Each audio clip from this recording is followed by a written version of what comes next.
올해 정부 예산에 옥정 포천 광역철도 건설을 위한 국비 45억 원이 확정 반영됐습니다. 옥정 포천 구간은 양주 고읍동에서 포천 국내면을 잇는 서울 지하철 7호선 연결 사업입니다. 양주시 남면에 있는 한 섬유 공장에서 화재가 발생했습니다. 이 불로 공장 3개 동과 원단 등이 불에 탔고 인명피해는 발생하지 않았습니다.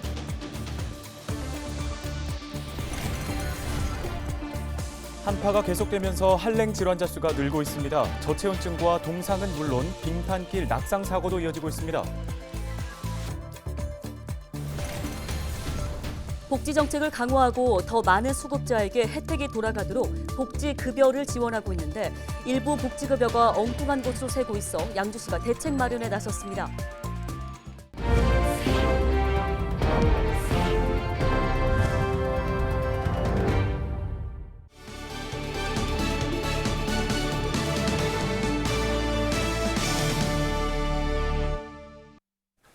시청자 여러분 안녕하십니까? 헬로티비 뉴스입니다. 첫 소식입니다. 올해 정부 예산에 옥정 포천 광역철도 건설을 위한 국비 45억 원이 확정 반영됐습니다. 옥정 포천 광역철도 건설 사업은 서울 지하철 7호선을 포천까지 연결하는 사업으로 양주 고읍동에서 포천 군내면을 잇는 17.1km 구간에 총 사업비 1조 3천억 원이 투입됩니다. 옥정에서 포천 구간에는 정거장 4곳과 차량기지 1곳이 설치될 예정입니다. 4일 오전 1시 8분쯤 양주시 남면에 있는 한 섬유 공장에서 화재가 발생했습니다. 신고를 받고 출동한 소방대가 화재 진압에 나섰지만 불이 확산되면서 대응 1단계를 발령했는데요. 이 불로 공장 3개 동과 원단 등이 불에 탔고 공장 안에 있던 관계자 5명이 대피하면서 인명피해는 발생하지 않았습니다. 경찰과 소방당국은 정확한 화재 경위에 대해 조사하고 있습니다. 다음 소식입니다. 한파가 계속 이어지면서 한랭 질환자 수도 늘고 있습니다. 저체온증과 동상은 물론이고 빙판길 낙상 사고도 이어지고 있습니다. 김소영 기자입니다. 추운 날씨가 계속되면서 저체온증, 동상 등의 증상을 보이는 한랭 질환자가 증가하고 있습니다.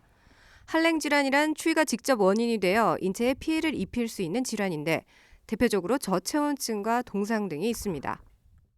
첫 번째는 이제 몸의 말초 조직들이 차가운 공기를 맞으면서 손상이 오는 우리가 일반적으로 동상이라고 표현하는 그런 것을 한 가지 분류를 할 수가 있겠고요. 또 한 가지는 이제 몸 전체적인 체온이 떨어져서 의식이 떨어진다든지 하는 이제 심하면 심정지가 발생할 수 있는 그런 저체온증을 이제 한랭 질환으로 분류를 할 수가 있겠습니다.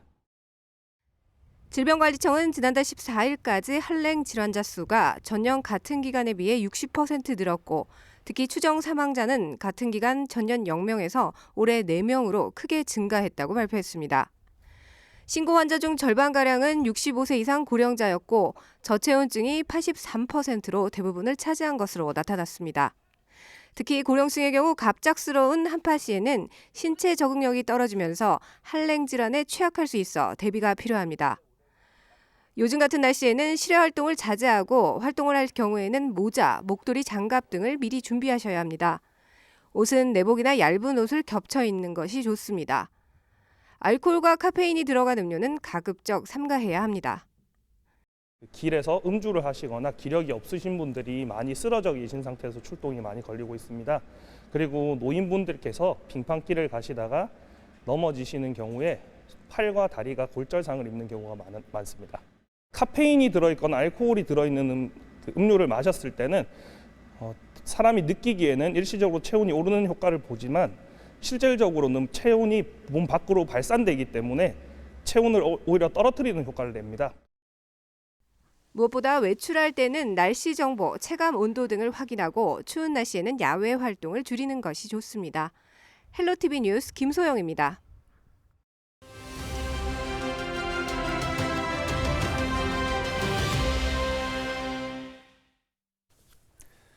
복지 정책을 강화해도 사각지대는 늘 존재하기 마련입니다.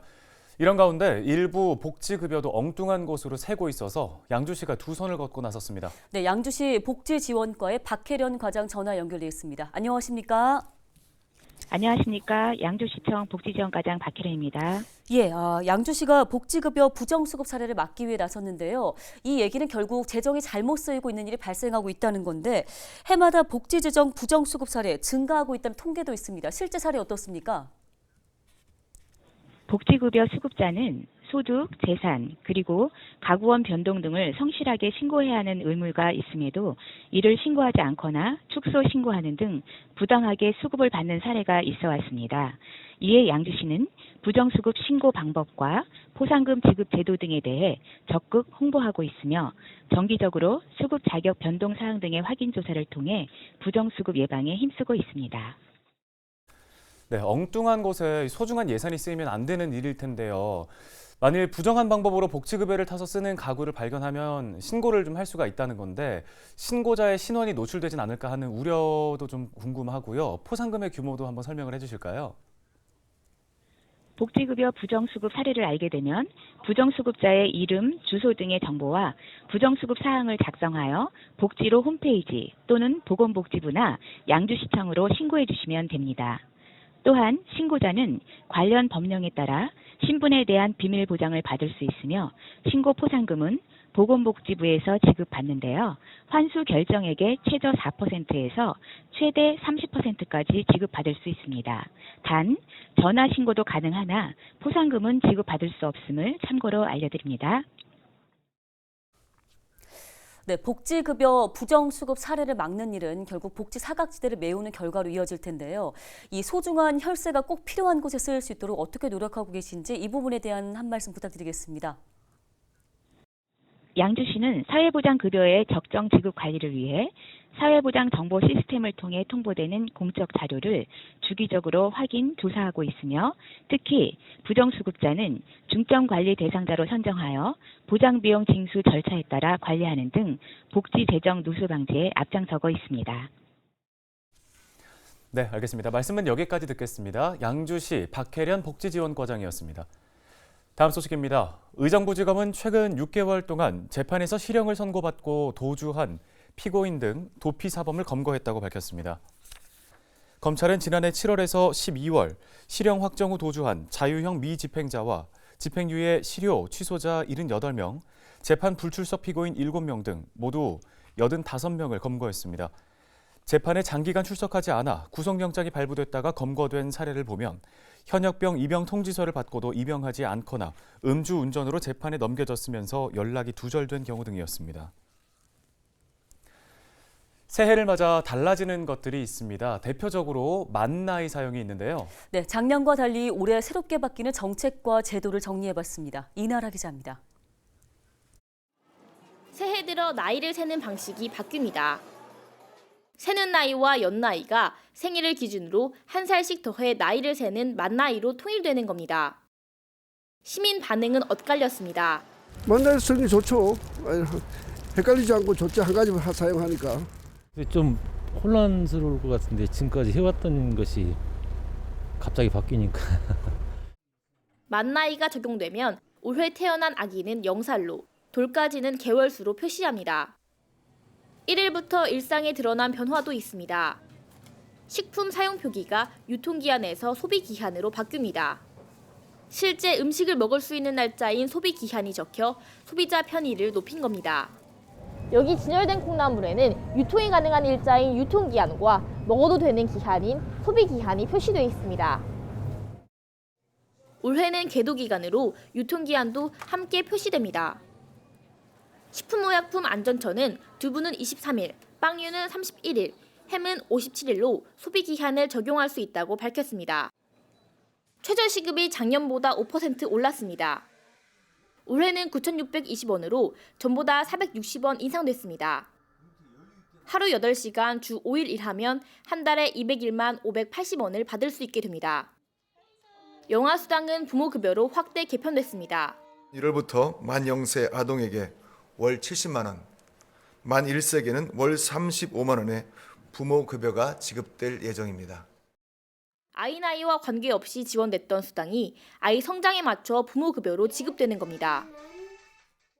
주택 청약제도도 바뀌었습니다.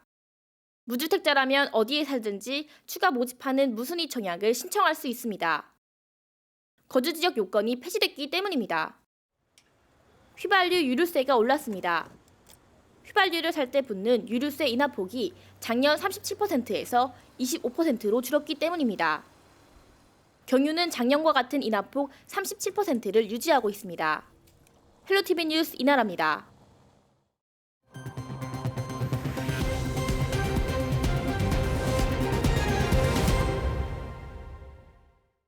다음 소식입니다. 의정부시가 빅데이터를 기반으로 한 청년도시 붐업 프로젝트를 시작합니다. 의정부시는 오는 2025년까지 연도별 추진 방향을 설정하고 일자리와 주거, 복지 등 분야별 사업을 발굴해 추진할 계획입니다.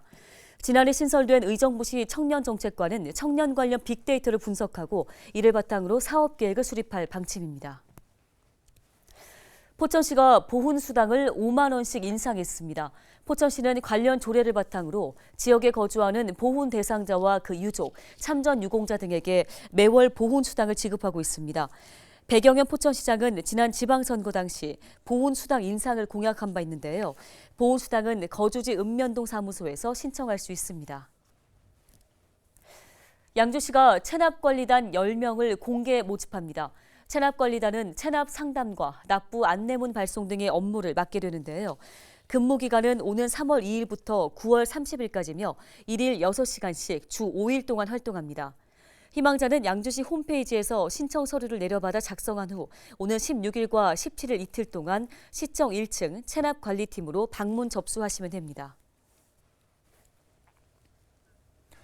저희 헬로티비 뉴스가 오늘 준비한 소식은 여기까지입니다. 네, 시청해주신 여러분 고맙습니다.